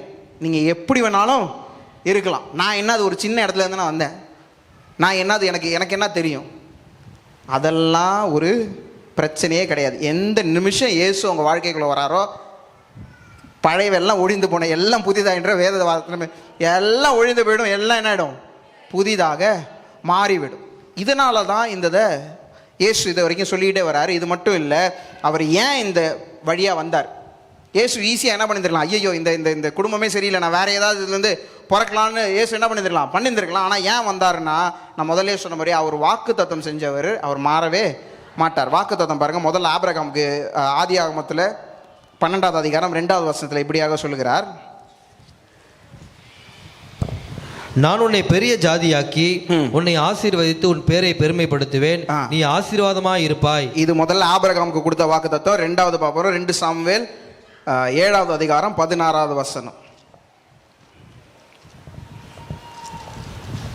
2 சாமுவேல் 7:16. உன் வீடும் உன் ராஜ்யமும் என்றென்றைக்கும் உனக்கு முன்பாக ஸ்திரப்பட்டிருக்கும், உன் ராஜாசனம் என்றென்றைக்கும் நிலைப்பட்டிருக்கும் என்கிறார் என்று சொன்னார். இது என்றென்றைக்கும் நிலைத்திருக்கும் யாருக்கு பண்ணிட்டாரு? தாவீதுக்கு சொல்லிட்டார். உன்னுடைய சந்ததியில் வர ஒருத்தவர் தான் என்ன பண்ணுவார்? என்றென்றைக்கும் ராஜாவாக இருப்பார்னு தாவீதுக்கு சொன்ன ஒரு வாக்கு தத்தத்தை நிறைவேற்றுவதற்காகவே இயேசு என்ன பண்ணுறாரு? அவர் மூலியமாகவே வருகிறார். இயேசு ஈஸியாக என்ன பண்ணியிருக்கலாம், வேற ஒரு ஃபேமிலிக்கு போயிருக்கலாம், தேவையில்லை அப்படின்ட்டு. ஆனால் அது பண்ணல. அவர் சொன்னார், நான் வாக்கு தத்தம் செஞ்சதை கண்டிப்பாக நிறைவேற்றுவேன் அப்படின்றதுக்காக வரார். இதோட 17வது வசனம் வரைக்கும் முடிவடைகிறது. 17வது வசனம் 18வது வசனம் இப்படியாக ஆரம்பிக்கிறது. இயேசு கிறிஸ்துனுடைய ஜனனத்தின் விவரமாவது, அவருடைய தாயாகிய மரியாள் யோசேப்புக்கு நியமிக்கப்பட்டிருக்கையில் அவர்கள் கூடி வரும் முன்னே அவள் பரிசுத்த ஆவியினாலே கர்ப்பவதியானாள் என்று காணப்பட்டது. அவள் புருஷனாகிய யோசேப்பு நீதிமானாயிருந்து அவளை அவமானப்படுத்த மனதில்லாமல் ரகசியமாய் அவளை தள்ளிவிட யோசனையாயிருந்தான். அவன் அப்படி சிந்தித்துக் கொண்டிருக்கையில் கர்த்தருடைய தூதன் சொப்பனத்தில் அவனுக்கு காணப்பட்டு, தாவீதின் குமாரனாகிய யோசேப்பே, உன் மனைவியாகிய மரியாளை சேர்த்துக்கொள்ள ஐயப்படாதே, அவளிடத்தில் உற்பத்தியாய் இருக்கிறது பரிசுத்த ஆவியினால் உண்டானது. போதும். இப்போ இந்த 3 வசனத்துல நடக்கிற காரியத்தை பாருங்க. எப்பயுமே நம்ம என்ன பண்ணுவோம், இந்த 3 வசனத்தை படிக்கும்போது மரியாள் ஆண்டவர் தெரிந்து கொண்டார், மரியாள் ஆண்டவர் தெரிந்து கொண்டார், மரியாளுக்கு தான் இந்த இது கிடச்சிச்சு நம்ம வாசிக்கிறோம். ஆனால் யோசேப்போட கேரக்டரை பற்றி இங்கே என்ன பண்ணுது போட்டிருக்கான். அவன் என்ன பண்ணுறான், அந்த வசனம் 19வது வசனத்தில் இப்படி சொல்லுது, அவள் புருஷனாகிய யோசேப்பு நீதிமானாய் இருந்து. அவன் நீதிமானாய் இருக்கிறான். முதல்ல என்ன பண்ணுறார், நீதிமானாய் இருக்கிறார். நீதிமானாய் இருந்ததுனால தான் அவனுடைய மனைவி கர்ப்பமானதுக்கு அப்புறமும் இது இவங்களோட கலாச்சாரத்தின்படி பார்த்தீங்கன்னா இவங்க என்ன பண்ணுவாங்க, முதல்ல அந்த என்கேஜ்மெண்ட் நடக்கும். என்கேஜ்மெண்ட்டுக்கு அப்புறம் 1 வருஷத்துக்கு என்ன பண்ணுவாங்க, கல்யாணம் வைக்க மாட்டாங்க. 1 வருஷம் அப்புறம் தான் என்ன பண்ணுவாங்க, கல்யாணம் வைப்பாங்க. ஆனால் அந்த 1 வருஷத்தில் அந்த மனைவியாக என்கேஜ்மெண்ட் ஆன பெண்மணி அவ கற்பம் தரிச்சிட்டானா அது பெரிய பாவம். அவளை நடுவில் கொண்டு வந்து ஊருக்கு நடுவில் வச்சு அவளை கல்லெறிஞ்சு கொண்டுடுவாங்க. அதுதான் அவங்களுடைய கலாச்சாரம். நல்லா கவனிச்சுட்டு வாங்க. மேரி மரியாள் என்ன ஆயாச்சு, கர்ப்பம் ஆயாச்சு. யோசேப்புக்கு இவ கர்ப்பம் ஆயிட்டான்னு என்ன பண்ணிடுச்சு, தெரிஞ்சிருச்சு. இவன் உண்மையான அங்கே உள்ள கலாச்சாரத்தின்படி வாழ்கிற மனுஷனாக இருந்தானா இவன் தான் என்ன பண்ணிடணும், முதல்ல போய் இருக்கிற ஊரில் உள்ள பெரியவங்களெல்லாம் கூப்பிட்டு இந்த மாதிரி இவன் ஆயிட்டா கர்ப்பம் ஆயிட்டா, இவளை கல்லறிஞ்சு கொள்ளுங்கன்னு இவன் தான் என்ன பண்ணிடணும், முதல்ல போய் சொல்லியிருக்கணும். ஆனால் இவன் சொல்லுது, அவன் நீதிமானாக இருந்தபடினால் அவன் என்ன பண்ணுறான், அவளை மெதுவாக தள்ளி விடுகிறான். இவனுக்கு தெரியாது. அவனுக்கு அது வரைக்கும் என்ன பண்ணல, தூதன் அவன்கிட்ட பேசல. தூதன் பேசினானா, அதுக்கு முன்னாடி பேசினானா, இந்த மாதிரி மரியாள் கர்ப்பமாக இருக்கிறா, நான் தான் ஆவியானவர் தான் அவனை என்ன பண்ணியிருக்கா கர்ப்பமாக்கி இருக்கிறான்றது தூதன் பேசினானா, அவன்கிட்ட பேசல. ஆனாலும் இவன் நீதிமானா இருக்கிறதுனால இவ சொல்கிற காரியத்தை வச்சு, மரியாள் சொல்கிற காரியத்தை வச்சு இவன் என்ன பண்ணான், சரி மேபி தான், இது கூட என்ன இல்லை கன்ஃபார்மா இல்லை, மேபி இவ சொல்றது உண்மையா இருக்குமோ. அவனோட நிலைமையை யோசிச்சு பாருங்க. அவன் நம்புறதுக்கு வாய்ப்பே கிடையாது. ஏன்னா இதுக்கு முன்னாடி இந்த மாதிரி என்ன இல்லை நடந்ததாக சரித்திரமே இல்லை. அவன் மனைவி திடீர்னு சொல்றான், நான் கர்ப்பமா இருக்கிறேன். எப்படி நம்ப முடியும்? ஆவியானவர் தான் என்ன பண்ணாரு, என்னை கர்ப்பமாக்கினார் அப்படின்ட்டு இவன் என்ன பண்ண முடியும், சொல்றா. அதை எப்படி அவனால் நம்ப முடியும்? நம்புறதுக்கு வாய்ப்பே இல்லை. ஆனாலும் அவன் நீதிமானாக இருந்ததுனால அவனுக்கு உள்ள ஆண்டவர் அவன்கிட்ட என்ன பண்ணியிருக்கிறாரு, அவனுக்குள்ள ஒரு மனசுக்குள்ள அவனோட இருதயத்துக்குள்ள போட்டதுனால அவன் சொல்றான், சரி மேபி இது கரெக்டாக இருக்கலாம், அதனால என்ன பண்ண அமைதியாக ரகசியமாக தள்ளி விடுகிறேன் அப்படின்னு சொல்லிட்டு அடுத்த வசனம், அவன் இப்படி சிந்தித்துக் கொண்டிருக்கையில் கர்த்தருடைய தூதன் சொப்பனத்தில் அவனுக்கு காணப்பட்டு, தாவீதின் குமாரனாகிய யோசேப்பே, உன் மனைவியாகிய மரியாளை சேர்த்துக்கொள்ள ஐயப்படாதே, அவளிடத்தில் உற்பத்தியாக இருக்கிறது பரிசுத்த ஆவியினால் உண்டானது. இப்ப முதல்ல அவன் சொல்கிற வசனம் பாருங்க, ஐயப்படாதே, பயப்படாது, அவளை சேர்த்துக்கொள்ள பயப்படாது. இது ஃபியர்லெஸ் ஒபீடியன்ஸ் அப்படின்னு சொல்லுவாங்க. ஃபியர்லெஸ் ஒபீடியன்ஸ்னா பயம் இல்லாத கீழ்ப்படிதல். பயம் இல்லாத கீழ்ப்படிதல் எவ்வளோ பெரிய காரியம். இது ஒரு சின்ன காரியம் இல்லை. இவன் இவளை காப்பாத்திட்டான்னு வெளியில தெரிஞ்சா இவனையும் சேர்த்து என்ன பண்ணுவாங்க, கல்லெறிஞ்சு கொன்றுவாங்க. ஆனால் இவன் பாருங்க, தேவதூதன் பேசணுன்னே அவனுடைய ஒபீடியன்ஸ் இப்போ தான் சொன்ன கீழ்ப்படிதல், அவனோட கீழ்ப்படிதல் பாருங்க, கொஞ்சம் கூட பயமே இல்லை. மற்றவங்க என்ன பண்ணாலும் பரவாயில்ல, நான் என்ன பண்ண மாட்டேன், என் மனைவியை விட்டு கொடுக்க மாட்டேன்னு அவன் கூட என்ன பண்ணிட்டான், இந்த வசனத்தில் இறங்கிட்டான். அப்போ பாருங்கள், இயேசு 2 பேரை தேர்ந்தெடுத்தார், அப்பாவும் அம்மாவுமாக. 2 பேருமே பர்ஃபெக்ட் கேண்டிடேட்ஸ். 2 பேருமே யார், பர்ஃபெக்டான ஆட்கள். இயேசுவை உலகத்தில் கொண்டு வரதுக்கு, அவரை வளர்க்குறதுக்கான கரெக்டான கேண்டிடேட்ஸ் 2 பேரை தேர்ந்தெடுத்துக்கூடாது. வேதத்தில் ஒரு வசனம் இருக்குது, நீங்கள் ஆண்டவரை தேர்ந்து கொள்ளவில்லை, அவர் தான் நம்மளை தேர்ந்து கொண்டார். நீங்கள் யாராவது இயேசு அப்படின்னு கூகுளில் தேடி இவர் யார் அப்படின்னு தேடிட்டு போனீங்களா? தேடி கண்டுபிடிச்சிங்களா இயேசுவை? உங்களையும் என்னையும் ரட்சிப்புக்குன்னு முன் குறித்தது யார்? இயேசுவே முன்னாடி என்ன பண்ணிட்டாரு, நம்மளை முன் குறிச்சிட்டார். நீங்கள் என்னோட பிள்ளைன்றதை இயேசு என்ன பண்ணிட்டாரு, முன்னாடியே முன் குறிச்சிட்டார். அதனால தான் இன்றைக்கி நீங்கள் என்ன பண்ணுறீங்க, இங்கே உட்காந்துருக்கீங்க. அவர் முன் குறிக்காமல் நீங்கள் யாரும் தானாக ரட்சிக்கப்பட்டு என்ன பண்ண முடியாது, உள்ள வரவே முடியாது. இயேசு உங்களையும் என்னையும் முன் குறிச்சதுனால தான் உலகம் தோன்றதுக்கு முன்னாடியே வேதம் போட்டிருக்கு. உங்கள் தாயின் கருவின்றது கொஞ்சம் முன்னாடினா, உலகம் தோன்றதுக்கு முன்பாகவே இப்படி ஒருத்தவன் இந்த வருஷத்தில் பிறப்பான், இவன் இத்தனை வருஷத்தில் இந்த மாதிரிலாம் அநியாயம் பண்ணுவான், ஒரு நாள் என்ன பண்ணுவான், ரட்சிக்கப்படுவான், இவன் என் பிள்ளையா வருவான், இவனை நான் கொண்டு பெரிய காரியத்தை செய்வேன்னு இயேசு எப்போ ஐடியா பண்ணாராம்? உலகம் தோன்றதுக்கு முன்னாடியே நம்மளை என்ன வச்சுட்டாராம்? அவர் ஒரு பிளான் போட்டார். அப்போ யோசிச்சு பாருங்கள், எவ்வளோ ஒரு பாக்கியம் உள்ளவர்கள் நம்ம. எப்படி யோசேப்பையும் மேரியும் ஆண்டவர், மரியாளையும் ஆண்டவர் எப்படி தேர்ந்தெடுத்தாரோ அதே போல் தான் நம்மளையும் உங்களையும் என்னையும் ஆண்டவர் என்ன பண்ணியிருக்கிறார்? தேர்ந்தெடுத்திருக்கிறார். ஆமேன், ஆமேன். இப்போ 21வது வசனம், அவள் ஒரு குமாரனை பெறுவாள், அவருக்கு இயேசு என்று பெயரிடுவார். அவருக்கு இயேசு என்று பெயரிடுவார், ஏனெனில் அவர் தமது ஜனங்களின் பாவங்களை நீக்கி அவர்களை ரட்சிப்பார் என்றான். மனுஷர்களை ரட்சிக்க தேவன் பூலோகத்தில் வந்தார். ஆமேன். உங்களை ரட்சிப்பது, அதுதான் அவருடைய பர்பஸ். உங்களை ரட்சிப்புக்குள்ளே நடத்துறதுக்கு. நீங்கள் என்ன பண்ணுங்க, நம்ம எல்லாரும் அழிவுக்கு நேராக போய் கொண்டிருந்தோம். ஆனால் உங்களுடைய வாழ்க்கையை திருப்பி ரட்சித்து நீங்கள் இயேசுவின் பிள்ளைகளாக வர்றதுக்காக தான் இயேசு உலகத்துக்கு வந்தார். இதில் ஒரு முக்கியமான ஒரே ஒரு காரியத்தை நான் முன்னாடி உள்ளதை சொல்லிவிட்டு நான் அடுத்ததுக்குள்ளே போக பார்க்குறேன். அதே வசனம் 21வது வசனம், ஏனெனில் அவர் தமது ஜனங்களின் பாவங்களை, இந்த வசனத்தை மறுபடியும் வாசிக்கிறேன், அவர் தமது ஜனங்களின் பாவங்களை. இயேசு முதல்ல வந்தது யூதர்களுக்காக தான். யாருக்காக? யூதர்களுக்காக. நம்மலாம் அவரோட ஜனங்கள் கிடையாது. நம்மலாம் யாரு? நம்மலாம் யாரு? பரதேசிகள், புறஜாதிகள். பரதேசிகள் நம்மலாம் புறஜாதிகள். நம்மளுக்காக இயேசு முதல்ல என்ன பண்ணல? அவர் யூதர்களுக்காக வந்தார். யூதர்கள் அவர்களை ஏற்றுக்கொள்ளலை. அவரை பிடிச்சி சிலுவையில் அரைஞ்சாங்க. நம்மளுக்கு நல்லா தான் போச்சு. பிதாவானவர் பார்த்தாரு, நீ ஏற்றுக்கொள்ளலையா, யூதர்கள் நீங்கள் ஏற்றுக்கொள்ளலையா, பரவாயில்ல, உலகமே அவரை ஏற்றுக்கொள்ளுன்னு என்ன பண்ணிட்டாரு? எல்லாரையும் உள்ளே சேர்த்துட்டார். அதனால தான் வேதத்தில் போட்டிருக்கு தமது ஜனங்களை. நம்மளை எல்லாரையும் சேர்த்து தான் என்ன பண்ணுறாரு? தமது ஜனங்கள்னு சொல்கிறார். அதனால தான் முன்னாடி நான் வாசிக்கும் போது சொன்னேன்னா, உங்களை யார்? ரூத் யார்? மோவாபிய பெண். அவள் எப்படி உள்ளே வந்துட்டா? ராகாப் யார்? எரிகோவில் இருந்தவ. அவள் எங்கே வந்துட்டா? உள்ளே வந்துட்டா. நம்மலாம் உள்ளே வரத்துக்கு தகுதி கிடையாது. யூதர்கள் ஏற்றுக்கொள்ளலை.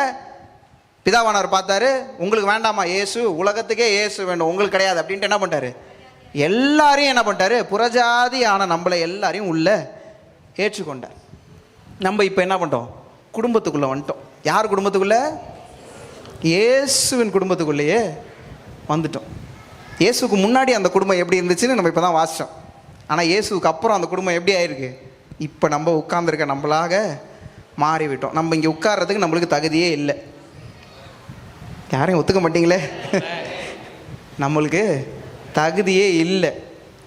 இயேசுவின் ரத்தம் நம்ம மேலே பட்டதுனால, நம்ம அதை ஏற்றுக்கொண்டதுனால இன்னைக்கு நீங்களும் நானும் இங்கே உட்காந்துருக்கோம்.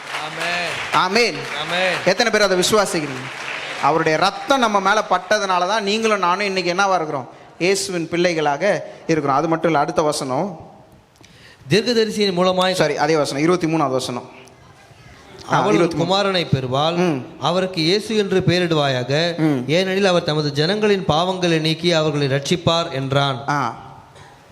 இம்மானுவேல் என்பதற்கு தேவன் நம்மோடு இருக்கிறார் என்று அர்த்தம். 23வது வசனம் தானே? அவன் இதோ ஒரு கன்னிகை கர்ப்பவதியாகி ஒரு குமாரனை பெறுவாள், அவருக்கு இம்மானுவேல் என்று பெயரிடுவார்கள் என்று சொன்னான். இம்மானுவேல் என்பதற்கு தேவன் நம்மோடு இருக்கிறார் என்று அர்த்தமா? இம்மானுவேல் என்பதற்கு தேவன் நம்மோடு இருக்கிறார் என்று அர்த்தம். பழைய ஏற்பாட்டில் பார்த்தீங்கன்னா அப்பப்போ வந்துட்டு என்ன பண்ணுவார்? போவார். அப்பப்போ தூதன் வந்துட்டு பேசிட்டு போயிடுவான். அப்பப்போ வந்து பேசிட்டு போவான். புதிய ஏற்பாட்டில் அப்படி இல்லை. இயேசு போனார், போன பக்கத்துக்கு யார் அனுப்பிட்டார்? ஆவியானவரை நம்ம கூடயே அனுப்பிட்டார். விட்டுட்டு போனால் தானே இவனுங்க தப்பு பண்ணுறாங்க, கூடயே வந்துடும் அப்படின்ட்டு என்ன பண்ணிட்டார்? வந்துட்டார். அதனால தான் இம்மானுவேல், அவர் நம்மளோடே இருக்கிறார். முன்னாடிலாம் வந்து பார்த்துட்டு போவார். இப்போ அப்படி இல்லை. அவர் சொல்கிறாரு, நான் உன்னோடையே இருப்பேன். என்னைக்கு நீங்கள் ரட்சிக்கப்பட்டீங்களோ அன்னையிலேருந்து வேதம் சொல்லுது அவர் நம்மளோடு இருக்கிறார். ஆமேன், ஆமேன். போன வாரம் நான் கொடுத்த செய்தி அப்படியே, போன வாரத்துக்கு முந்தின வாரம் கொடுத்த செய்தி அப்படியே கண்டினியூ பண்ணுறேன். என்னுடைய சமூகம் உனக்கு முன்பாக செல்லும், உன்னோடு கூட செல்லும். ஏன் இந்த வசனம்? இம்மானுவேல். இம்மானுவேல் அப்படின்ற வார்த்தையோட அர்த்தம் அவர் நம்மளோடே இருக்கிறார். என்னைக்கு இயேசு உங்களுடைய வாழ்க்கையில் வராரோ அன்னையிலேருந்து அவர் விட்டுட்டு போக மாட்டார், உங்கள் கூடயே தான் இருப்பார். ஆமேன். வந்து சொல்லிட்டு போகிற மனுஷன் அவர் இல்லை. அப்பப்போ விருந்துக்கு வந்துட்டு போகிற மனுஷன் அவர் இல்லை. உங்களை அப்பப்போ வந்து பார்த்துட்டு நல்லா இருக்கியான்னு கேட்டு போகிற மனுஷன் அவர் இல்லை. அதனால தான் இம்மானுவேல்ன்ற பேர், அவர் நம்மோடே இருப்பார். ஆமேன். என்னைக்கு ரட்சிக்கப்படுறீங்களோ அன்னைக்கு உங்கள் வாழ்க்கை மாறிவிடும். சில பேர் புதுசாக வந்திருக்கிறதுக்கு வாய்ப்பு உண்டு. சில பேர் இப்போ தான் 1 வருஷமாக 2 வருஷமாக சபைக்கு வந்திருக்கேன்னு சில பேர் வந்திருக்கலாம். உங்களுக்கு இங்கே சொல்லுகிற காரியம் முக்கால்வாசி புரியாமல் இருக்கலாம். ஆனால் ஒரு காரியத்தை புரிஞ்சுக்கொள்ளுங்க, இயேசுவை என்னைக்கு நீங்கள் விசுவாசிக்கிறீங்களோ அன்னைக்கு இந்த குடும்பத்துக்குள்ளே நீங்கள் வந்துட்டீங்க. ஆமேன். என்னைக்கு இயேசு உங்களுக்காக கன்னியின் வயிற்றில் பிறந்தார், உங்களுக்காக அடிக்கப்பட்டார், உங்களுக்காக சிலுவையில் அடிக்கப்பட்டார், 3ஆம் நாளில் உயிரோடு எழுந்தார்னு நீங்கள் என்னைக்கு விசுவாசிக்கிறீங்களோ அன்னைக்கு இந்த குடும்பத்துக்குள்ளே நீங்கள் வந்துட்டீங்க. அன்னையிலிருந்து இயேசு உங்களோடையே இருக்கிறார். ஆமேன். ஆமேன். இது மட்டும் இல்லை, இதுக்கப்புறம் நான் கொஞ்சம் முன்னாடி போகிறேன். அவர் வந்தார், நம்மளோடு இருக்கிறார் மட்டும் இல்லை, நமக்காக சிலுவையில் அடிக்கப்பட்டார், 3ஆம் நாள் உயிரோடு எழுந்தார், உயிரோடு எழுந்து போயிட்டு திரும்ப வருவேன்னு சொல்லிட்டு போயிருக்கிறார். ஆமேன். அவர் இதுவரைக்கும் சொன்ன எந்த காரியத்தையும் தவற விடவே இல்லை. அவர் பண்ண வாக்குத்தத்தம் எல்லாமே நிறைவேறிடுச்சு. அவர் கடைசியாக சொல்லிட்டு போன வாக்குத்தத்தம்னா, நான் மீண்டும் வருவேன். அவர் வரப்போகிறார். ஆமேன். அவர் சொன்ன வாக்குத்தத்தம் எதுவுமே மாறல, எல்லாம் நிறைவேறிட்டே வருது. இந்த வாக்குத்தத்தமும் நிறைவேறதுக்கான நாட்களும் வந்து விட்டது. கடைசி நாட்களில் இதை பார்ப்பீங்க அதை பார்ப்பீங்கன்னு எல்லாம் வேதத்தில் வாசிக்கிறோம். அது எல்லாம் நடக்க ஆரம்பிச்சிருச்சு. பாதி காரியம் நடந்தே முடிஞ்சிருச்சு. அவர் வர்றதோட வருகையினுடைய டைமும் சீக்கிரம் வந்துருச்சு. இது முடியும் போது முடியும் போது இது வரும். நான் அதுக்குள்ளே முன்னாடி போகிறதுனால கொஞ்சம் வேகமாக அதுக்குள்ளே போயிட்டு நான் திருப்பி வருவேன். ஆனால் நான் இப்போயே சொல்லிடுறேன், இயேசு மேலே போனார், மரித்தார், உயிரோடு எழுந்தார், மேலே போனார், மறுபடியும் வருவார். ஆமேன். நிறைய பேர் உலகத்தில் மரித்தாங்க, அதோட அவங்களுடைய வாழ்க்கையோட ஃபுல் ஸ்டாப்பாக முடிஞ்சிருச்சு. புத்தர் மரித்தார், முடிஞ்சிச்சு. அப்படி சொல்கிற நிறைய பேர் மரித்தாங்க, முடிஞ்சிருச்சு. இயேசுக்கு மட்டும்தான் அங்கே ஒரு கமா இருக்கு. மரித்தார், ஆனாலும் சதா காலங்களும் உயிரோடே இருக்கிறார். அவர் நமக்காக திரும்ப வருகிறார். ஆமேன். அப்படியே ஒரு நிமிஷம் கண்களை மூடலாமா, எழுந்து நிற்கலாமா?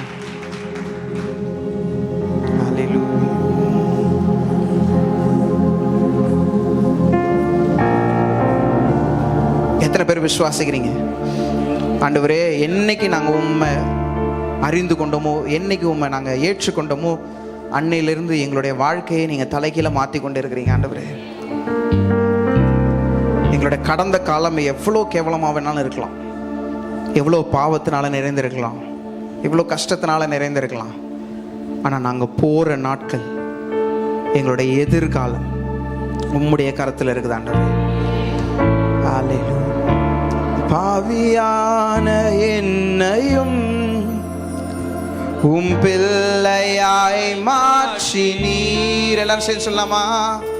பாவியான என்னையும் உம் பிள்ளையாய் மாற்றி நீ நல்லவர், சர்வ வல்லவர், உம்மை போல் வேறு தேவன் இல்லை. நீ நல்லவர், சர்வ வல்லவர், உம்மை போல் வேறு தேவன் இல்லை. ஹல்லேலூயா, ஹல்லேலூயா, ஹல்லேலூயா, ஹல்லேலூயா, ஹல்லேலூயா, ஹல்லேலூயா, ஹல்லேலூயா, ஹல்லேலூயா, ஹல்லேலூயா. அப்படியே ஒரு நிமிஷம் அப்படியே கரங்களை வானத்துக்கு நேராக உயர்த்தி, ஆண்டவரே, புறஜாதியான நாங்கள், ஆண்டவரே, நாங்கள் யூதர்கள் இல்லை ஆண்டவரே, எங்களுக்கு உம்முடைய ரட்சிப்பு பிளான்லேயே இல்லை. ஆனால் உம்முடைய ரத்தம் எங்களை சேர்த்து கொண்டதற்காக உமக்கு நாங்கள் நன்றி செலுத்துகிறோம். ஆண்டவரே, உம்முடைய ரட்சிப்பை கொடுத்து புறஜாதியான எங்களையும் உம்முடைய பிள்ளைகளாய் மாற்றினீரே. ஆண்டவரே, உமக்கு நாங்கள் நன்றி செலுத்துகிறோம் அப்பா, உமக்கு நன்றி செலுத்துகிறோம். எங்களுக்கு கொடுத்த இந்த ரட்சிப்பிற்காக உமக்கு நாங்கள் நன்றி செலுத்துகிறோம். உம்முடைய குடும்பத்திற்குள்ளே எங்களை சேர்த்து கொண்டதற்காக நன்றி செலுத்துகிறோம். ஆண்டவரே, உமக்கு நாங்கள் நன்றி செலுத்துகிறோம். எங்களுக்கு தகுதியே இல்லை ஆண்டவரே, ஆனாலும் உம்முடைய கிருபை, உம்முடைய தயவு ஆண்டவரே, உம்முடைய ரத்தம் எங்களை தொட்டு கழுவி உம்முடைய குடும்பத்துக்குள்ள சேர்த்து கொண்டதற்காக, உம்முடைய பிள்ளையாக மாற்றினதற்காக உமக்கு நாங்கள் நன்றி செலுத்துகிறோம். ஹல்லேலூயா, ஹல்லேலூயா, ஹல்லேலூயா. எல்லாரும் கரங்களை தட்டி தேவனுக்கு நன்றி செலுத்தலாமா? இந்த ரட்சிப்பு நம்மளுக்குள்ளதா இல்லாம இருந்தது. ஆனா தேவனுடைய ரத்தம், இயேசுவினுடைய ரத்தம் நம்முடைய பாவங்களை கழுவி நம்முடைய பிள்ளையாய் மாற்றி இருக்கிறது.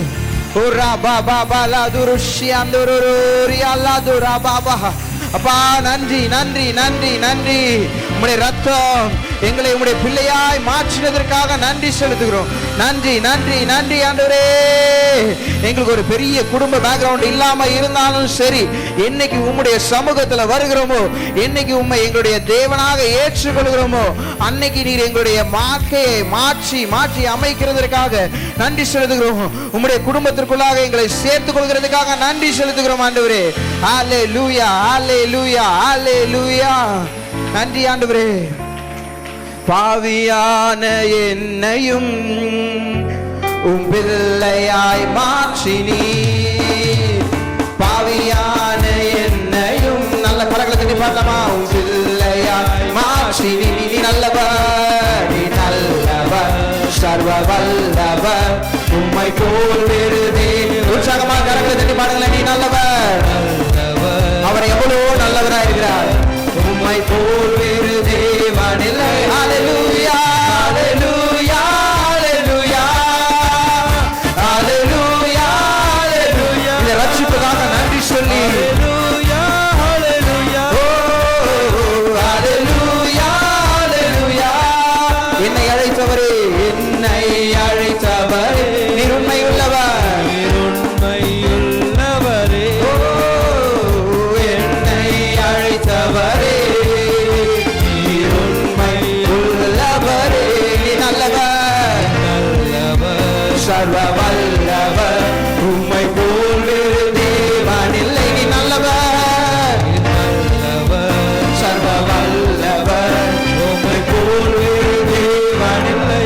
ஹல்லேலூயா ஹல்லேலூயா ஹல்லேலூயா ஹல்லேலூயா ஹல்லேலூயா ஹல்லேலூயா ஹல்லேலூயா ஹல்லேலூயா ஹல்லேலூயா. உங்கள் பரிசுத்த ஆவியார் என்னையும் நிறைத்தீரே, உங்கள் பரிசுத்த ஆவியார் என்னையும் நிறைத்தீரே.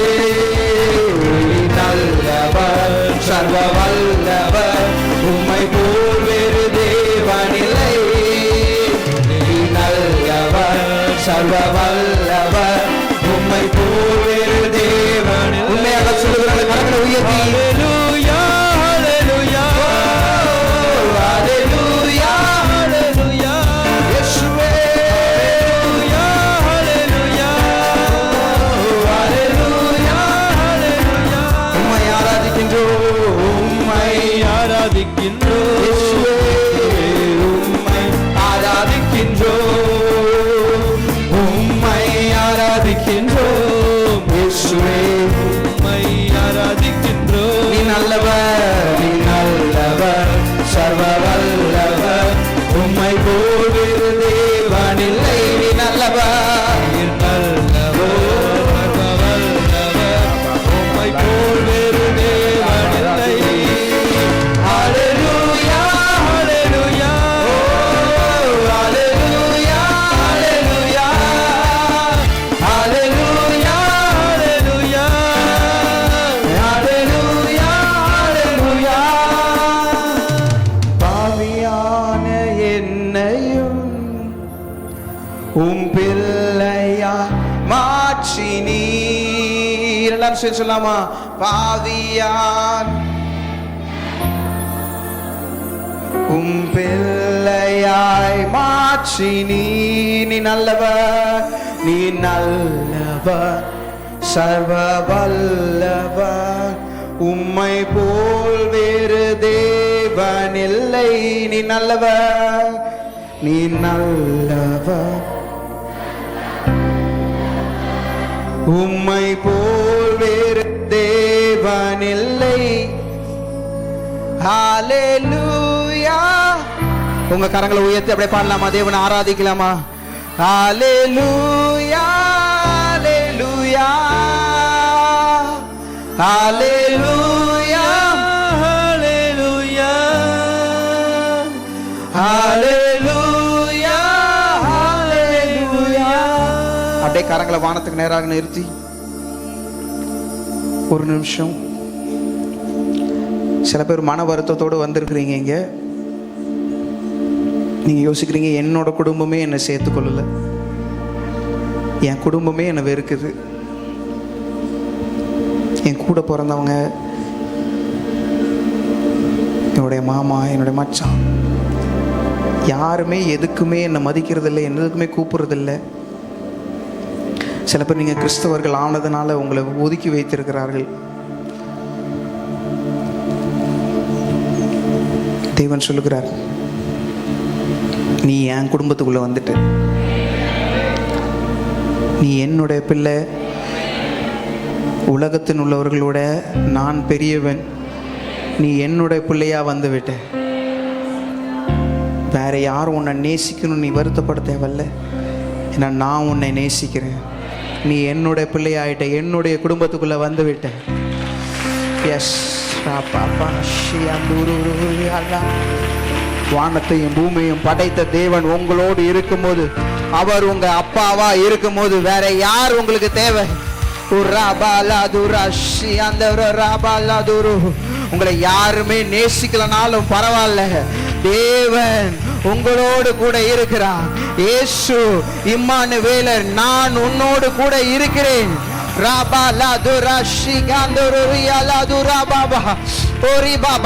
எத்தனை பேர் சந்தோஷமா சொல்றீங்க, இம்மானுவேல் என்னோடு கூட இருக்கிறீர். ஹல்லேலூயா, ஹல்லேலூயா. அப்பா நன்றி செலுத்துகிறோம். நன்றி நன்றி நன்றி. எங்களோடு கூட இருக்கிறவரே உம்மை உயர்த்துகிறோம், உயர்த்துகிறோம், உயர்த்துகிறோம், உயர்த்துகிறோம். எங்களை யாரு மதிக்கலனாலும் பரவாயில்ல ஆண்டவரே, நீர் எங்களோடு கூட இருக்கிறதற்காக நன்றி. உம்முடைய நாமத்தை நிமித்தம் நாம நிந்திக்கப்படுகிறது நல்லது.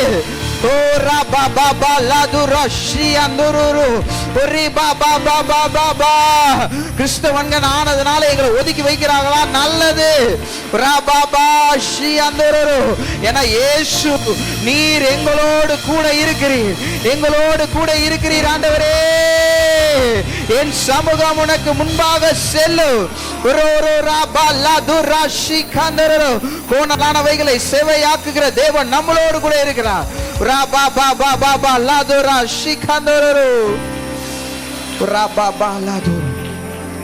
புறஜாதியான நம்மளை இயேசு அவருடைய குடும்பத்துக்குள்ள சேர்த்துக் கொள்கிறார். அவருடைய இரத்தத்தை விசுவாசிக்கும் போது, அவர் உயிர்த்தெழுந்ததை விசுவாசிக்கும் போது அவருடைய பிள்ளைகளாக நாம் மாறிவிட்டோம். இதை உணர்ந்தவர்கள் எல்லாம் கரங்களை உயர்த்தி, நீர் நல்லவர், சர்வ வல்லவர், உம்மை போல் வேறு தேவன் இல்லை. நீ நல்லவர். எல்லாரும் சொல்லலாமா? நல்லவர், சர்வ வல்லவர், உம்மை போல் வேறு தேவன் இல்லை. கரங்களை உயர்த்தி ஹல்லேலூயா, ஹல்லேலூயா. உங்க முழு பலத்தோடு, முழு உள்ளத்தோடு ஹல்லேலூயா, ஹல்லேலூயா, ஹல்லேலூயா, ஹல்லேலூயா,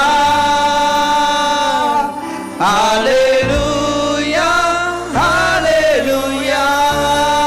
அப்படியே கரங்களை தட்டி தேவனுக்கு மகிமை செலுத்தலாமா? ஹல்லேலூயா. அப்பா உமக்கு நன்றி, நன்றி, நன்றி ஆண்டவரே.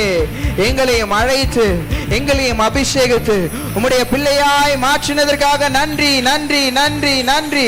ஹல்லேலூயா. நாங்க எந்த வம்சத்துல வந்திருந்தாலும் சரி, எங்களுக்கு ஒரு பெரிய குடும்ப பேக்ரவுண்ட் இல்லைனாலும் சரி, என்னைக்கு உம்முடைய சமூகத்துல வருகிறோமோ, என்னைக்கு உம்முடைய பிள்ளையாய் மாறுகிறோமோ, அன்னையிலிருந்து ஆண்டவரே எங்களுடைய எதிர்காலத்தை நீர் மாற்றி அமைக்கிறதற்காக நன்றி செலுத்துகிறோம். ஹல்லேலூயா, ஹல்லேலூயா, ஹல்லேலூயா. ஓரா பாபா பாலாதுரு ஷிகாந்தோருரா ஓரி அல்லாதுரி பாதாரோரி அந்தாரா ஷாதோரி காலாதுரு. அப்பா உமக்கு நாங்கள் நன்றி செலுத்துகிறோம். எங்களோட இந்த காலை வேளையில் பேசினதற்காக நன்றி ஆண்டவரே. நீர் எங்களுடைய தகப்பனாய் இருக்கிறதற்காக நன்றி. நாங்கள் உங்களுடைய பிள்ளைகளாக எங்களை ஏற்றுக்கொண்டதுக்காக நன்றி செலுத்துகிறோம். உம்முடைய கிருபை எங்களை தாண்டி எங்களை வழி நடத்தட்டும் அப்பா. நீர் எங்களோடு கூட இருக்கிற இம்மானுவேலாக இருக்கிறதற்காக நன்றி செலுத்துகிறோம். நன்றி ஆண்டவரே. இயேசுவின் நாமத்தில் கேட்கிறோம் நல்ல பிதாவே, ஆமென். எல்லாரும் சேர்ந்து சொல்லாமா? என் ஆத்துமாவே கர்த்தரை ஸ்தோத்திரி, என் முழுமை அவர் நாமத்தை என் ஆத்மாவே கர்த்தரை ஸ்தோத்திரி, கர்த்தர் செய்த சகல உபகாரங்களையும் மறவாதே. ஆமென். கர்த்தராகிய இயேசு கிறிஸ்துவின் கிருபையும் பிதாவாகிய தேவனுடைய அன்பும் பரிசுத்த ஆவியானவருடைய அன்யோன்ய ஐக்கியமும் நம் அனைவரோடும் உலகில் உள்ள எல்லா பரிசுத்தவான்களோடும் அவர் வருகை மட்டும் என்றென்றும் நிலைத்திருப்பதாக. ஆமென், ஆமென், ஆமென். ஹல்லேலூயா, ஹல்லேலூயா. கர்த்தர் உங்களை ஆசீர்வதிப்பாராக. பக்கத்தில் உள்ளவங்களை பார்த்து சொல்லுங்க, நீங்கள் இயேசுவின் பிள்ளை.